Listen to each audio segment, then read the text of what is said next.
Hey guys, this week is another Teen Wolf video where we're going to talk about the March 1st episode.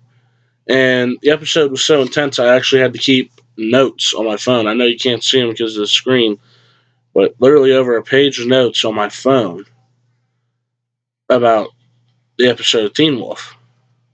Just a page of them. And first, we're going to start with everything involving Mason and the Dread Doctors.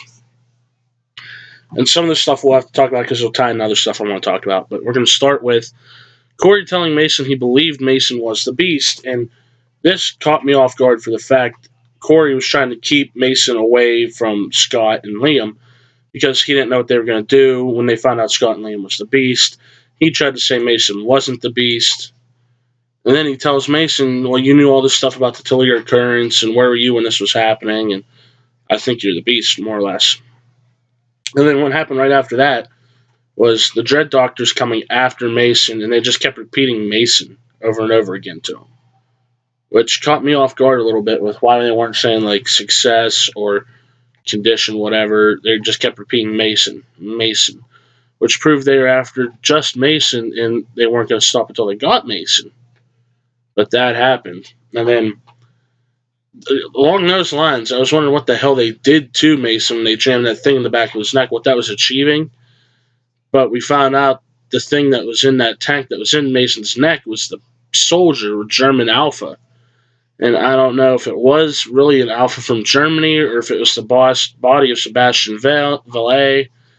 And that was their way of trying to get the Beast to remember he was Sebastian Vallee before he died or what. I'm not sure. It was Theo that told us this guy was called the Soldier and he was from Germany and he was an Alpha during World War II. So we don't really know if it's true or not because we can't really trust anything Theo has to say at all. And if I get a little stuttery at some points, it's because I'm not feeling good. I got probably some kind of ear infection in my right ear here. So I apologize if I'm unclear at any point in the video. But along with Theo going on about the Beast and the Soldier to Scott and Liam in the episode, he tried telling them Mason wasn't the Beast, just so he could help them find Mason and he could take the power. He said he saw somebody dying in the snow with a spear, which Scott later explained, yeah, it was Sebastian Vallee, and it was a pike. Lydia told him the story. So for a brief second, I believed Theo and thought, okay, Mason's not the Beast, it's some other guy. But then we found out that Theo just wants Mason's power thanks to Deucalion, who is back at, I guess, full power. Now, along with the doctors, there was a quote I liked in the episode that said, true evil only comes from corrupting something truly good. Which they're basically saying they can only make the Beast truly evil if it corrupted a truly good soul, which was Mason. Now, here's where it got weird for me, was we finally saw Mason turn into the Beast in front of Scott and Liam, confirming that Mason is the Beast. And, well, that's what the Beast said. That threw me off. Liam said Mason. He just said Mason's name when Mason started to shift. And Mason came back with, that's not my name, and turned into the Beast. Now, moving on from that is when we saw Argent and Parrish come out and try to fight the Beast. And at this point, we know it's Mason. Parrish knows it's Mason. I think Argent knew it was Mason because he even said something about Liam's best friend, Mason Hewitt, earlier in the episode. And the Beast turns back into human, but it's not Mason, it's Sebastian Vallee standing there. So what this makes me wonder is Mason totally gone? Are we ever going to see Mason again? Is there a way they're going to be able to defeat Sebastian and bring Mason back? I don't know. But that's my big issue with the Sebastian Mason story. And now I want to move on to talking about Deucalion and the Chimeras and all that. We found out that the mask that Theo has was actually made by the surgeon. It was one of the first Dread Doctor masks he made. And he infused it with electrical currents so they could vibrate on those higher frequencies and stuff. And Josh, the the Chimera with the electricity power. I don't know how he gets it. I don't think they ever said what he was. Won't put the mask on. I don't know if he's scared to do it, but he's the only one out of them that could really do it. But he doesn't want to do it. He might be scared. I don't know what. They didn't really get into that. But my first thought was, holy shit, one of Theo's lapdogs is finally standing up to him. Because, I mean, we already kind of had Hayden do it. Like, she doesn't help Theo anymore. We've already had Corey kind of do it by helping Mason and them a couple of different times. But then Deucalion encourages Theo to kill Josh. And ultimately, Theo, because he killed Josh, ends up taking Josh's electric power, puts the mask on, finds out that the beast is Mason. The other thing with Deucalion is we found out that he allowed Theo to take him from the get-go, because he was basically using Theo and the Chimeras for his own ends, which is Scott McCall's eyes. I don't know if that means there's going to be a way that he could put Scott McCall's eyes in his head and he'd see again. I'm assuming that's where it's going. I'm not sure. But considering some people think next week's the finale, we might find out. And moving on from that, we're going to talk about Parrish. Now, let's talk about Parrish. He was leaving Beacon Hills the first time we see him in this last night's episode. And then once Stilinski does the spike strip and punctures Parrish's tires, to which Parrish's first comment was, those were new tires. Ha, we got to get the funny moment in before we get the serious in. Stilinski goes on to explain, how does Parrish really know all those boys were because of him? How does he know they won't be there if he doesn't help Scott and the rest of the Alphas? That is the wrong side of my neck. Okay, moving on from that.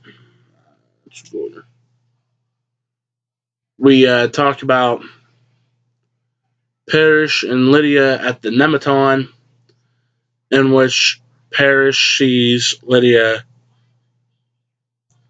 on the Nematon dead, and when he touches the Nematon after seeing Lydia dead, it lights up. I don't know if that's an emotional reaction to seeing Lydia on the Nematon or what it is, but it lights up. And I hope they explain, if next week is the finale, they need to explain it in the finale why that happened.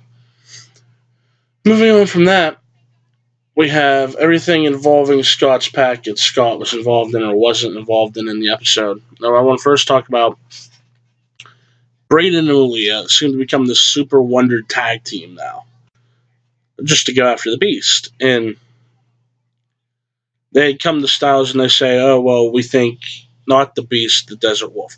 They come to Styles and say, well, we think the Desert Wolf's trying to kill you. Styles says, well, give me a gun. Brayden has a gun. The Desert Wolf that's trying to kill me has a gun. I think I should have a gun. Well, she gives a gun to Styles, and I think he ends up shooting it 3 or 4 times to his hand, but there's no clip in it, so no bullets go off. And sticking with just typical Styles, haha, comic relief fashion. But my real question is, does the Desert Wolf want to kill Styles, or does she just want to use Styles to get to Malia? Well, a lot of people might think it's the latter. I think it's the latter as well.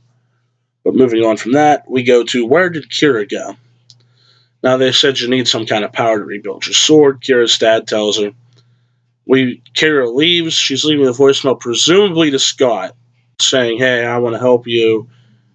I want to help Mason. I still want to help you guys. I'll be back. So on and so forth. We find out she went to the Skinwalkers to ask them for help. And it ends with the Skinwalkers saying to her, or I thought it was going to, everything has a price. Everything comes with a price. That's what the Skinwalkers say to her. And then we just lost Kira for the rest of the episode. But I want to talk about Brayden some more, which is, what's to do with the shells, especially when she's lighting up the pistachio shells as she's eating them. And I hope they cover that in a future episode. There ain't too much to say about that. But what I want to move on to now is Scott and Liam siding with Theo. There's going to come a day where they're not going to be able to trust Theo, and they shouldn't be trusting Theo right now. But there should come a day when eventually they're going to say, well, this ass turned on us how many times? and we can't help them anymore. But yet they're still going back to them. And all I gotta say is they gotta be dumb to be going back to them. And the last thing I want to talk about is the Desert Wolf attacking Malia and Brayden. And I don't believe Styles was there when it happened. But she attacked them, and I'm not even sure if they really showed the attack ending. But it's opening up a lot of things for the finale if next week is indeed the finale. We saw clips in the finale of Styles, Lydia, and Malia in positions where they might be dying. And we know Jeff Davis, ladies and gentlemen, he always has to kill somebody major in the season since season 3. Anyway, which can we talk about the Stephen Moffat Doctor Who phenomenon, where every time somebody's like, "Oh, it's a Stephen Moffat director written episode, somebody gonna die, something sad's gonna happen." Can we talk about Jeff Davis? If he wrote or directed an episode, something horrible happens in it. That must be like a director phenomenon.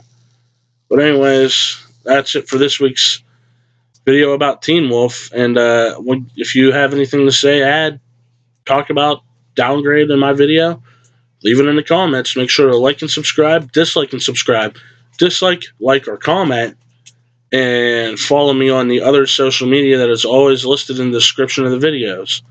Thanks for watching.